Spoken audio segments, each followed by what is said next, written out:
알아봤습니다. 네. 자, 이번에는 TV신문고 박진우 리포터와 함께합니다. 어떤 사건 오늘은 분석하셨나요? 네, 사건 프로파일을 준비했는데요. 지난 2012년 사건입니다. 한 맹어원에서 12살 아이가 갑자기 숨진 채 발견이 됐습니다. 그런데 여전히 사인은 불명확한 상황인데 의문점들을 짚어봤습니다. 6개월 만에 미수가 쌍둥이로 태어난 소중한 딸. 12살이 될 무렵 갑자기 장애인 시설에서 숨진 채 발견됩니다. 어떻게 된 일일까? 그러면 아이가 그냥 자기가 죽었다는 겁니까? 왜 말을 안 했냐고요. 데리러 간다고, 사망 전날 데리러 간다고 그래도 왜 굶고 사양을 했냐고요. 더 말씀드릴 게 없다니까. 경찰도 모른다는 딸의 죽음. 아니 나한테 그 얘기를 하지 말라는 여기가 경찰서 아니에요? 진실을 알고 싶은 부모. 여기 와서 왜 그러냐고 그러는데 그 어디 가서 물어야 되냐고. 6년 전 의혹만 남긴 채 숨진 고 김주희 양. 그날 대체 무슨 일이 있었던 걸까요? 주희의 부모님을 만나봤습니다. 그날 아무도 예상하지 못했던 일이 부부에게 전화벨이 울리더라고요. 그래서 이제 받았어요. 어머니 놀라지 마세요. 쥐가 자다가 편하게 죽었어요라고. 갑자기 발생한 일이었습니다. 일주일 전까지만 해도 건강한 모습이었다는데요. 왜 어린 나이에 편하게 자다가 죽나라는 그런 생각조차도 할 수가 없었어요. 그냥 아무 생각이 안 들었어요. 영안실에서 이제 사정을 했죠. 거기 직원한테 사체 좀 보게 해달라. 아이의 시신을 확인하곤 두 눈을 의심하지 않을 수 없었습니다. 주희의 몸엔 불과 2주 전에는 볼 수 없었던 상처들과 눌린 자국들이 선명했기 때문에. 되잖아요. 그럼 그 수많은 상처를 무엇을 말하는지. 당시 주희는 장례식장에 옮겨져 있었는데요. 그곳을 찾아가 정황을 물어봤습니다. 그 상태에서 누워 있으면 등 닿이는 부분 있죠. 거기부터 시반이 생기거든요. 근데 그때 기억을 하는 게 발 먼저 와가지고 조금 이상하다. 아이가 자다가 숨진 거라면 보통 시반이 등에 생겨야 하는데 이상하게 발에 생겼다고. 그렇군요. 구급대원의 증언도 이상합니다. 한쪽으로다가 한쪽으로 눌린 듯한 그런 자국이 있었고요.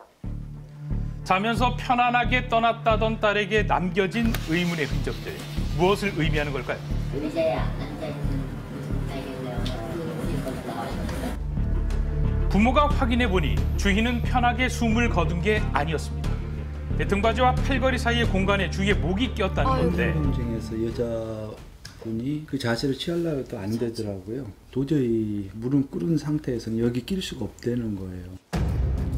무릎을 꿇어 자세를 취해도 어려운 상황인데요. 도무지 이해할 수가 없습니다. 그걸 가졌고 그 이상 그 이하도 나는 할 게 없어요.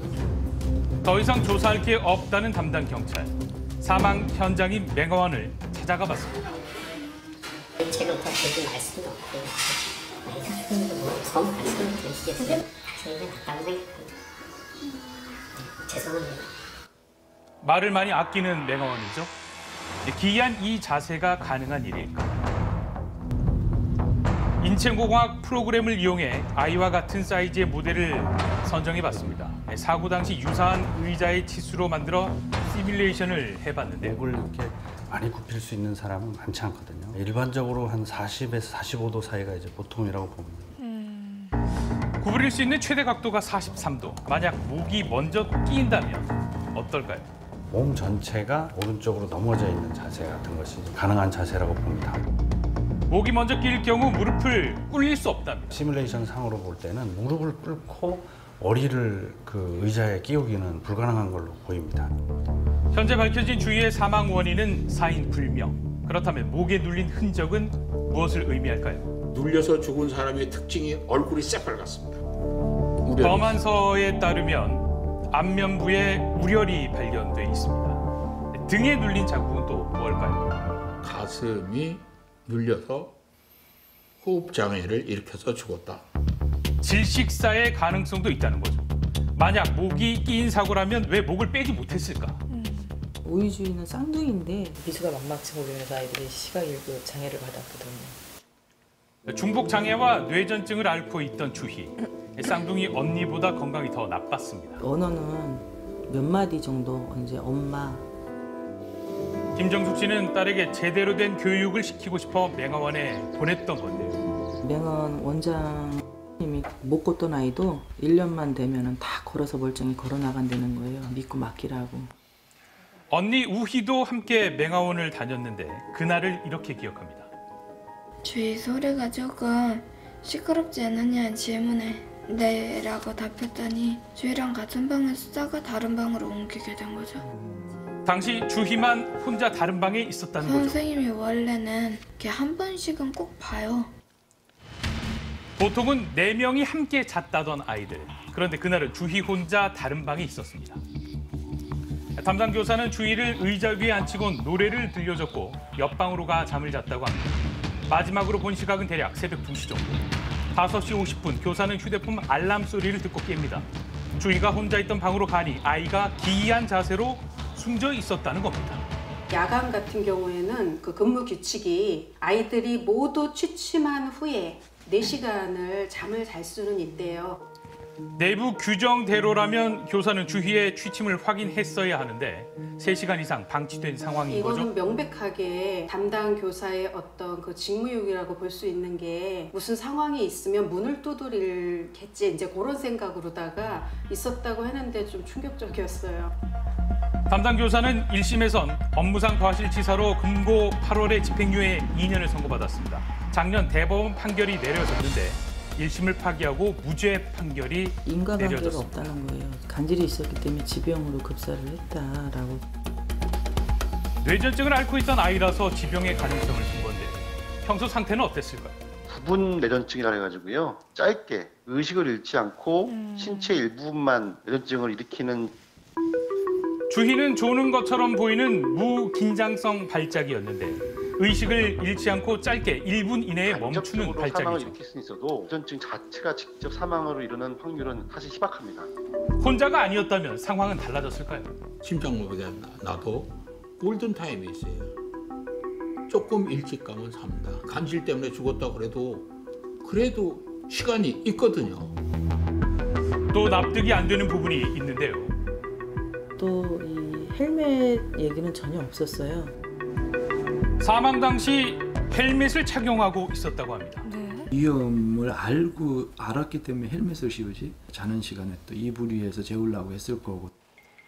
그리고 부모는 아이를 위해 안전벨트가 착용된 특수 의자를 시설에 건넸습니다. 선생님들이 조금 힘드실 때 아이가 안전하게 쉴 수 있는 의자가 있습니다. 그런데 바퀴 달린 의자 위에 그렇게 홀로 방치하고서 그거 했다는 자체만으로도. 담당 교사를 직접 만나러 가봤습니다. 왜 아이가 혼자 있어야만 했는지 궁금합니다. 선생님 혹시 선생님 되시나요? 맞죠? 조금만 설명을 좀 해주실 수 있을지 하고.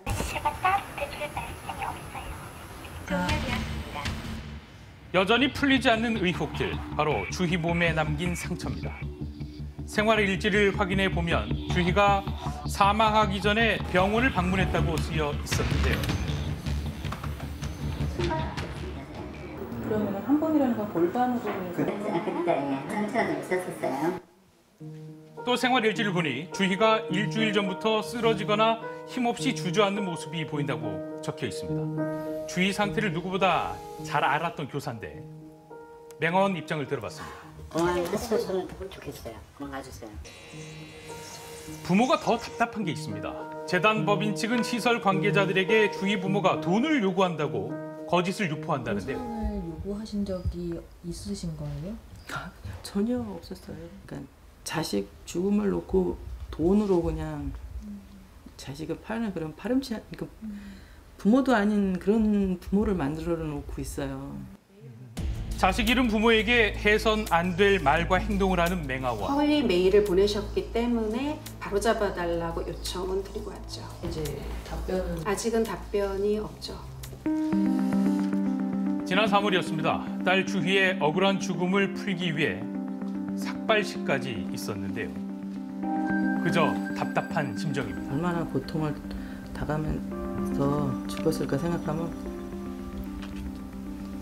말할 수가 없죠. 혼자가 된 우희는 동생 주희에게 해야 할 말이 옆에 있다고 합니다. 있었다면 지켜주지 못한 게 최고로 미안하죠. 주희가 떠난 지 6년이라는 시간이 흘렀습니다. 진실이 하루빨리 밝혀지길 바랍니다. 네, 좀 이해가 안 가는 그런 부분들도 좀 있는 것 같습니다. 네. 부모님 입장에서 정말 안타까운 사건인데요. 그래서 현재 그 불복하고 재심 신청을 한 상황입니다. 그런데 이게 꼭 딸 주희양만을 위한 게 아니라고요? 예, 사회적 약자의 억울한 죽음, 이게 반복되지 않길 바라는 마음에서 반드시 재심을 신청한다고 했습니다.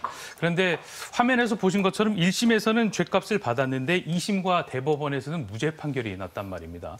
이수정 교수님, 재심 신청을 어떻게 보십니까? 일단 재심 신청이 받아들여지려면 이제 이 사인에 대한 분명한 증거가 있어야지 이게 될 것 같습니다. 네. 그런데 문제는 생각보다 굉장히 쉽지가 않을 것 같다. 왜냐하면 사인 불명으로 나왔거든요. 아까 뭐 의료진들 몇 분이 나오셔서 말씀하시는 것도 들었지만 분명하게 이게 병사인지 아니면은 지금 이런 이제 과실에 의한 일종의 사고사인지 네. 분명하게 밝혀지지가 않았습니다. 그러다 보니까 너무나 안타까운 사연이지만 네. 그러나 이제 이 대목이 분명해야 예컨대 합리적 의심을 넘어서는 정도의 유죄 심증이 있어야만 증거가 있어야만 결국은 피고인을 유죄에 처할 수 있기 때문에 그러다 보니까 아마 항소심에서 상고심에서 모두 제대로 된 증거가 확보가 안 돼서 무죄가 결국은 나올 수밖에 없었던 걸로 보이고요.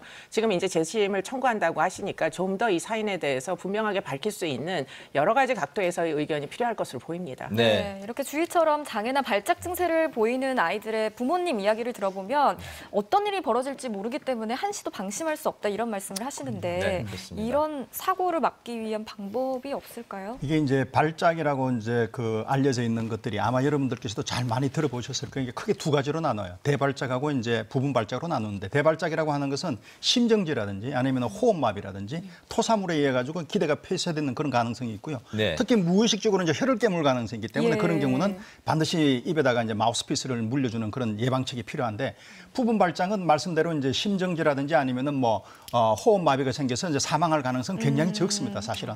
그렇다 하더라도 2차적으로 이제 손상이 가능, 두부 손상이라든지 골절이 생긴다든지 그럴 가능성이 있고 화재의 위험성이 있기 때문에 안전한 환경을 만들어주는 게 더 중요하다고 보입니다. 네.